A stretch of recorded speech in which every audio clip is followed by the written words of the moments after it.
Welcome back. You're continuing to watch our conversations here at Davos 2025. As I've been pointing out, there is a large Indian delegation here being represented both by the central government but also by India's states. You have the state of Telangana being represented for the second time around by the Chief Minister, Mr. Revanth Reddy, and he joins us now here on CNBC-TV18. Mr. Reddy, many thanks for joining us. We spoke last year while you were here in Davos, and you had given us a number of 40,000 crores in terms of MOUs that you had been able to put together in your last visit. How much of that is actually materialized? So actually we have signed with 14 companies and 17 projects. Out of 17, 16 projects are under pipeline. That's how progress is going on. So last time we have succeeded to attract investment to Telangana. So this time we are expecting more and more. So our success story will be there. Well, speaking of the success story as well as drawing in more investment and investors, what are people asking you today in terms of the opportunities that you're pitching to foreign investors specifically? What is the ask in terms of what they want from the government by way of support, by way of approvals? What's the feedback that you're getting from them? So most of the time the investors are worried about policies, particularly change over government, and second thing, the protection of their investments. So my state is entrepreneur state. My predecessors like Chandrababu Naidu, YSR, or BRS, now Revanth Reddy, we are on the same page for policies for attracting investments. So politics will not get in the way of policy continuity? No. I wanted to tell you one thing. Mr. P.V. Narasimha Rao, who was Prime Minister of India, who has made all these liberation policies. Yes. So we know how to attract investment, we know how to protect their investments. So Telangana is the place for investments. We know how to do politics and how to attract investments. So and keep the two separate. Two separate. So no one is need not to worry about their investments or policies. So we are more aggressive on liberalizing our policies. Aggressively liberalizing policies. Let's talk about some of the areas in specific that you're focusing on. Electric vehicles and electric mobility is a big focus area for the state of Telangana. And I don't know how many people know this, but in terms of penetration, it is now the #1, I believe. Yes, India's #1. I have made and I have taken a conscious decision. I have removed all taxes and everything for EV vehicles, and moreover I have divided into 3 areas my Telangana. One is core urban region, the other one is semi-urban region, third one is rural. The core urban area is having 3,000 diesel buses are there to public transportation. I have given instructions to my people to remove all these diesel buses to send other rural area to improve the core urban region. So we have introduced the EV vehicles in Hyderabad.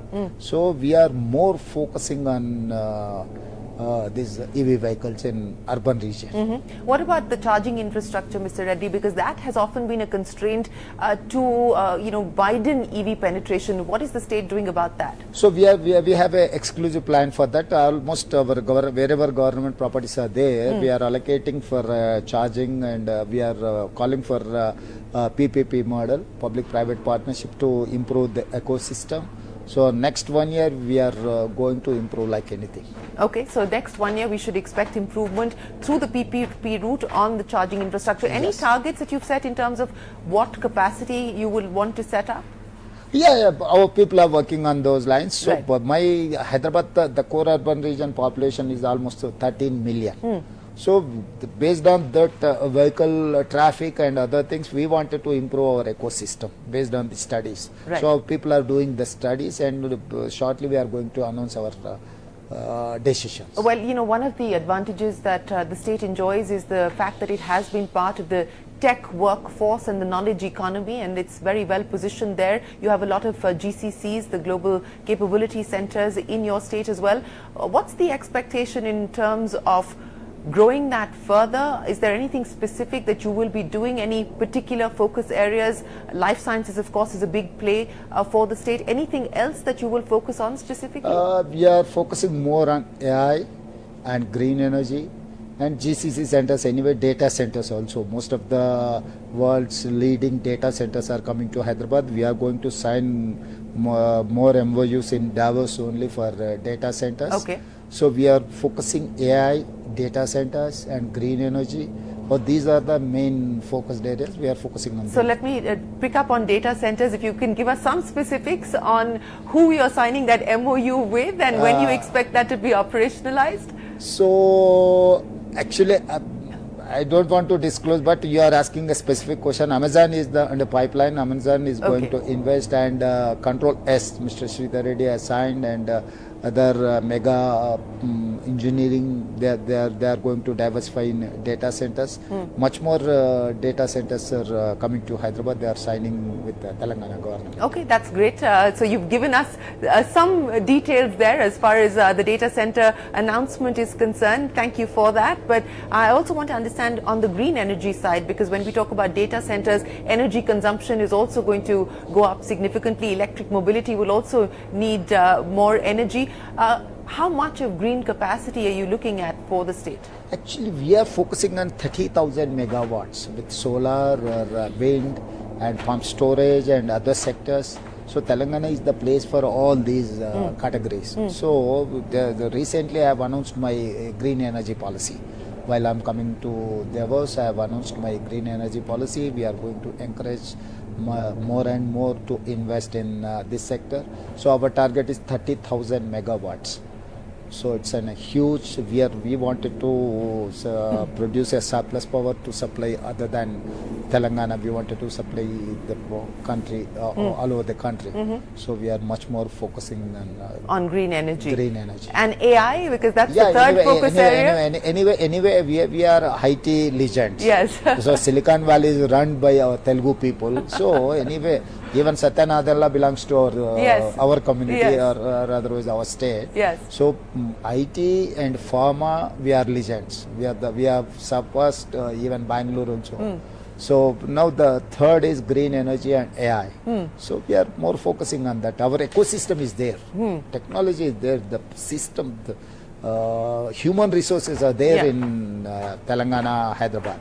So it is going to help us a lot to improve our ecosystem. So anything in specific to draw in more AI-led investments, and specifically even on the startup side, because the state has been a big champion of startups. You've got the T-Hub there also. Anything specific on the startup side as well as on the AI side? So already we have organized one summit for AI, and we have announced an AI city in our future city. So we are going to improve the entire AI city. So most of the players are coming and discussing with the government of Telangana. So next 6 months we are going to do miracles in AI sector. So what will all of this result in terms of jobs? Because at the end of the day, that's the number one criteria for a politician, is to deliver on the promise of jobs. Between green energy, between what you're hoping to do on AI, electric mobility and some of the other focus areas, what kind of employment are we talking about? What will the job creation be? Yeah, definitely. The people are always used to say, whenever you are discussing about technology, the initial days also, Rajiv Gandhi has introduced the computer to our country, or telecom reforms in our country. Most of the time used to say all opposition political parties, we are going to lose jobs. Technology is not going to do such thing. So we have to improve our skills. That is why I have initiated my Young India Skills University to improve our skills. So world is it is not limited to Telangana. We wanted to compete with the world. So we wanted to send our youngsters, our techie people to all over the world. So we have taken a decision cautiously about Young India Skills University. So we wanted to different verticals. We wanted to improve our skills. So knowledge. So with the skills, we wanted to engage our youngsters to create a job. You talked about the growth focus as far as the state is concerned. Given where you are able to see things at this point in time, what is the aspiration in terms of the growth that you believe you can deliver on while being fiscally prudent as well? Yeah, definitely. Narendra Modi used to say always a 5 trillion economy of India. And I wanted to contribute 1 trillion economy from my state. So why? Because Hyderabad is the place for everything. So you will get human resource, you will get technology, you will get everything in Hyderabad and Telangana. So connectivity also is better than any other city or country doesn't have much connectivity. So Hyderabad is having all those ecosystem.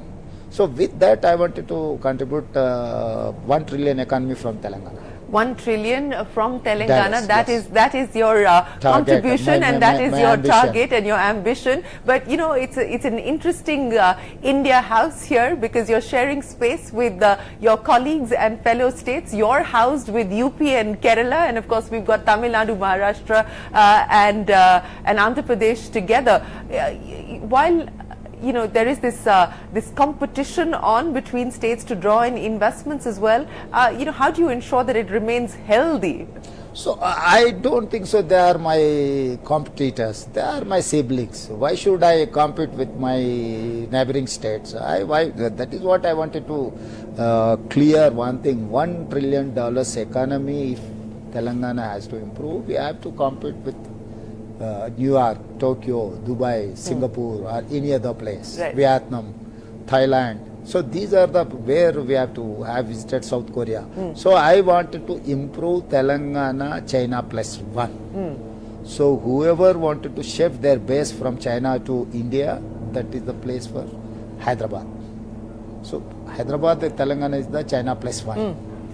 How important is economic development, an economic agenda, a viable economic agenda, which also means that while you promise things to people, you also have the balance sheet to be able to fund those promises. As a politician, as a chief minister today, how do you look at that balance? How do you look at that challenge and that dilemma? Yeah, it's a big challenge, but our state is a development and welfare state. So while we are developing our state, getting funds or income, we wanted to spend that whatever income in the welfare of poorest of the poor people. So it's a balance. So we know how to balance. Why? Because we have introduced the liberalization policy, LPG, liberalization, privatization, globalization. We have a vast experience. Congress party is having a vast experience on all these issues. So with that experience, we wanted to balance development and welfare. So we know how to balance the two. What has been the biggest learning on that front for you as Chief Minister now? You've been in office for more than a year. What has been the big learning for you, the big takeaway so far? So one is doing our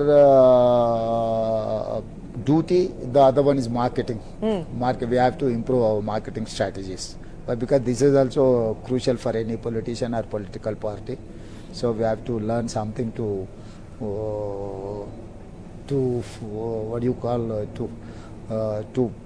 propagate in the public mind. To seed the message that Telangana is open for business, it's ready for business, and promises a stable policy environment with lots of incentives across different sectors. What will you prioritize in 2025? What should we expect from you? So actually I am trying to declare my policy Telangana Rising 2050. I wanted to give a policy for another 25 years. So in that 25 years policy, I wanted to improve AI, I wanted to improve my green energy, I wanted to aerospace and other sectors where we can contribute something to the nation and world. So whatever I have ecosystem, I wanted to improve on those lines. So these are the main sectors where we wanted to. You know, you come from a state where your predecessors have been very tech savvy, starting with Mr. Chandrababu Naidu, the original CEO, Chief Minister, and of course even your immediate predecessor was quite tech savvy. How tech savvy are you? How much of technology do you use yourself? So leader need not to techie. Leader has to make policies. So I have very good colleagues and staff. So they have to study and they have to brief me, then I will take a political decision cautiously. So leader should have a policy making. So I provide have the vision and lead the execution. Yes, PV Narasimha Rao is not techie, or otherwise PV Narasimha Rao is an IT professional. But he has made the country to compete other than other world. So whereas even Chandrababu Naidu also is not an IT professional, Yes. but he has made all laws to improve our ecosystem. So leaders should have policy mindset, so open mind. So I have that open mind. I can read P.V. Narasimha Rao, I can read Chandrababu Naidu, I can read any other leaders' decisions. So I have that temperament. Yes, I am there how to improve my policies and how to improve my ecosystem. And you truly seem to believe that developing a free market, encouraging privatization, encouraging liberal economic policy is the way for the future, is the way for future development. Yeah, definitely. There should be some balance between liberalization, privatization or globalization with our welfare. Our local conditions have to study. Why? Because the country is based on the agriculture. So where we have to focus on agriculture, 70% of the population depends on the agriculture. But maybe our GSDP is 16% or 17% from the agriculture, but most of the people are dependent on agriculture. So always we used to keep in our mind, we need not to ignore our agriculture sector. Yeah. So these two are balanced. Yes, that is a balancing act, and it's a challenging balancing act that politicians have to make. What has been your big takeaway here from Davos in terms of the mood of global investors on the global environment, but more importantly on how they feel about doing business in India? So yes, definitely Davos is the place for marketing. Telangana is the place for investment. So You're marketing here and you hope to take back the investments to Telangana. We have to utilize this platform. If I wanted to meet all these CEOs, it will take another 20 years. Yes. But I can meet for 40, 50 CEOs within 48 hours. Yeah. So this is the place where we have to market, we have to promote our efficiency or otherwise our system. So we are utilizing every minute and every opportunity in Davos. So Telangana is the place for investments. So it's the place for investments, and we look forward to hearing more from you about the investments that you do manage to draw in from here, but more importantly, that 25-year policy that you spoke of, Telangana Rising, on your ambition for the state. Thank you very much, Mr. Revanth Reddy. Finally, I wanted to tell only one word. Yes. Telangana means business. Telangana means business. That is the big takeaway here from the Chief Minister, Revanth Reddy. A whole host of policies across different sectors that the government intends to prioritize and focus on: electric mobility, green energy, AI, and of course continuing to build on the tech ecosystem that has been one of the strong points for the state. Always a pleasure. Many thanks for joining us. With that, it is time for us to wrap up this CNBC TV18 special. From all of us here for now, many thanks for watching. Thank you, sir. Thank you so much. That was lovely.